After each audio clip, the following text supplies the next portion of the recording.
empresário morto a tiros na saída de uma academia em Balneário Camboriú. Isso aconteceu em fevereiro deste ano. A gente tem novidade e vamos atualizar. A Polícia Civil prendeu os suspeitos que participaram no crime. É a Cris Pinheiro que vai trazer todos os detalhes enquanto você vê aí imagens do trabalho da polícia logo pela manhã. A sirene foi acionada hoje por aí, hein, Cris? Bom dia para você. Oi, bom dia para você, Cleiton, para Maria e para todos que estão nos acompanhando. Isso, a gente vai relembrar o caso, foi em fevereiro, quando esse empresário, Leonardo Siman, de 36 anos, ele saía da academia quando foi abordado por um homem que estava em uma moto e disparou várias vezes contra esse empresário. Ele acabou perdendo a vida no local, deixou a esposa e uma bebê. As investigações, Cleiton, apontaram que o crime teria sido motivado por dívidas relacionadas a negócios ilícitos entre a vítima e um homem de 49 anos, que também foi identificado como membro da facção criminosa Primeiro Comando da capital, apontado como o mandante do crime de acordo com a Polícia Civil. Ontem à tarde, as equipes da Delegacia de Investigação Criminal aqui de Balneário Camboriú, a DIC, realizaram uma operação para cumprir 6 mandados de busca e apreensão e 2 prisões preventivas nas cidades de Camboriú, Balneário Camboriú, Balneário Pissarras e Taboão da Serra, em São Paulo. Um terceiro homem que estava junto com os suspeitos também foi preso por estar com uma arma ilegal, porte ilegal de arma de fogo. Para entrar na casa dos suspeitos, a Polícia Civil contou inclusive com o apoio do Corpo de Bombeiros. As investigações continuam com o objetivo, claro, de identificar outros possíveis envolvidos nesse crime que aconteceu em fevereiro aqui em Balneário Camboriú. E a gente lembra, chocou bastante a comunidade por aqui. A gente trouxe aqui no SCC Meio-Dia e também na nossa programação, Cleiton. A gente segue acompanhando. Volto contigo. Com certeza, Cris. Qualquer novidade, você atualiza pra gente aqui na tela do SCC SBT. Olha, voltamos aqui para a capital porque um caso trágico em Florianópolis reacende o debate sobre a proteção à infância. Você já tomou conhecimento. O menino de apenas 4 anos de idade morreu no último domingo após suposta agressão. E o Ministério Público de Santa Catarina investiga as circunstâncias da morte e se houve falhas na rede de proteção à criança. Porque, pelo que a gente está sabendo aí, não foi a primeira agressão, não. Ao vivo, quem vai trazer todos os detalhes agora é a Gabriela Mariotto. Bom dia para você, Gabriela.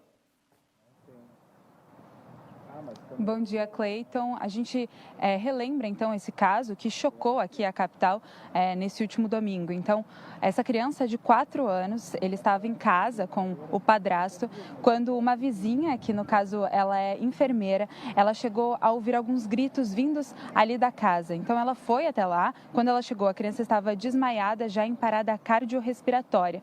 Então, ela começou ali alguns procedimentos de reanimação e levou a criança direto para a UPA Sul, ali no multi-hospital. Quando eles chegaram lá, foi constatado que a criança já estava sem sinais vitais. As equipes médicas, as equipes de enfermagem começaram o procedimento ali também de reanimação, mas mesmo depois de 1 hora tentando realizar esses procedimentos, a criança não resistiu e veio a óbito.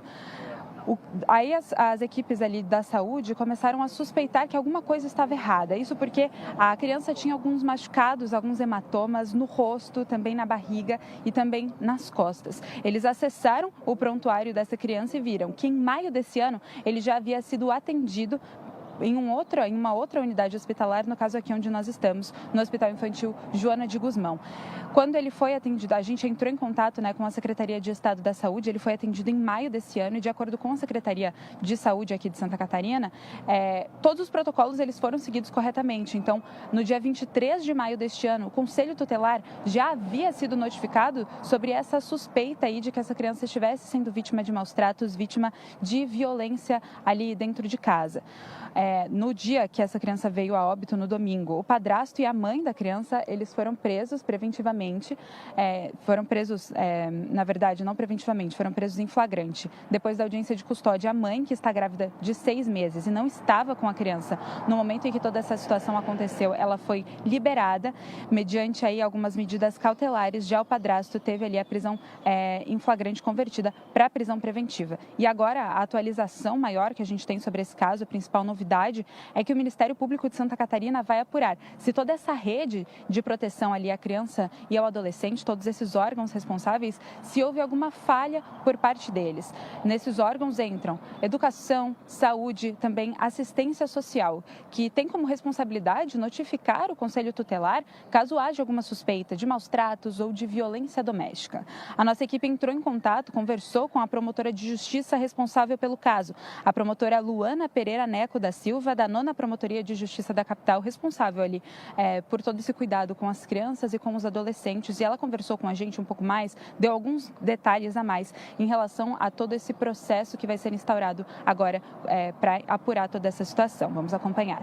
Então, aqui na 9ª Promotoria foi instaurada uma notícia de fato, a partir dos fatos públicos acerca do fato ocorrido, para verificar como que foi a atuação da rede no atendimento da criança.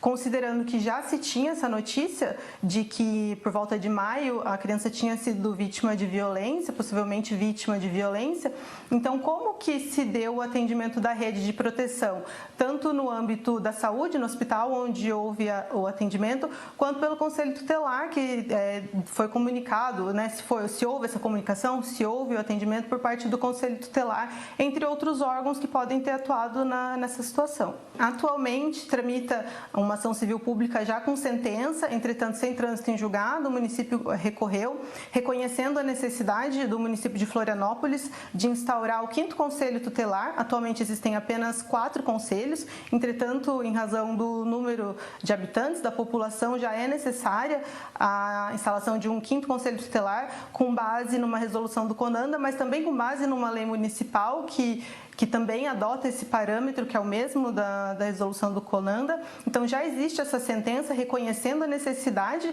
da instalação do 5º Conselho Tutelar e também de estudos para que se diagnostique a necessidade de um 6º Conselho, inclusive. A gente também entrou em contato com a Prefeitura aqui da capital e que, através da Secretaria de Assistência Social, esclareceu que o caso dessa criança de 4 anos, como aconteceu na região do sul da ilha, onde já tem um conselho tutelar estruturado, eles é que estão responsáveis ali por esses atendimentos. Em relação ao 5º Conselho Tutelar citado ali pela promotora de justiça, a implementação já está em andamento, será concluída ainda nesse ano e vai ficar ali na região norte da ilha, portanto, não tem relação com este caso. A gente, claro, também entrou em contato com o Conselho Tutelar. Eles informaram que todo esse processo, todo esse caso, essa investigação ali em relação a essa criança seguem em sigilo, justamente por se tratar de uma criança, mas que tanto o Ministério Público quanto órgãos da Justiça vão ter acesso ali a como foi feito todo esse protocolo ali em relação a essa criança. Eles ressaltaram ainda que o Conselho Tutelar tem a função de adotar medidas administrativas de proteção a crianças e adolescentes e não de apurar crimes. Por último, finalizando a nota, eles reforçaram a importância de denunciar qualquer situação de violência e disseram estar dispostos ali à disposição das autoridades. A gente, é claro, segue acompanhando todo esse caso, acompanhando como serão os próximos passos ali da investigação do Ministério Público aqui de Santa Catarina para apurar se houve alguma falha ali no caso dessa criança de 4 anos, que infelizmente veio a óbito no último domingo aqui na capital, Cleiton. O Conselho Tutelar diz que está seguindo em sigilo, mas se não fosse a enfermeira notar algo estranho no ar, esse caso não viria à tona. Se já tinha sido comprovada a agressão em maio, por que nada foi feito de fato? Eu vejo tanta gente maltratar profissionais da área da saúde, mas são esses profissionais que notaram vários hematomas na criança, que notaram o comportamento diferente do padrasto, do marginal, do verme, desculpa. O cara que faz isso com uma criança que nem filho dele é, mesmo se fosse pai, ninguém pode fazer isso. Qual é a denominação que você de casa dá para um cara desse? Me diga, você que é mãe. Agora, como é que a mãe da criança continua ao lado de um cara desse, sendo que em maio já tinha sido supostamente, porque a gente tem que falar supostamente, né?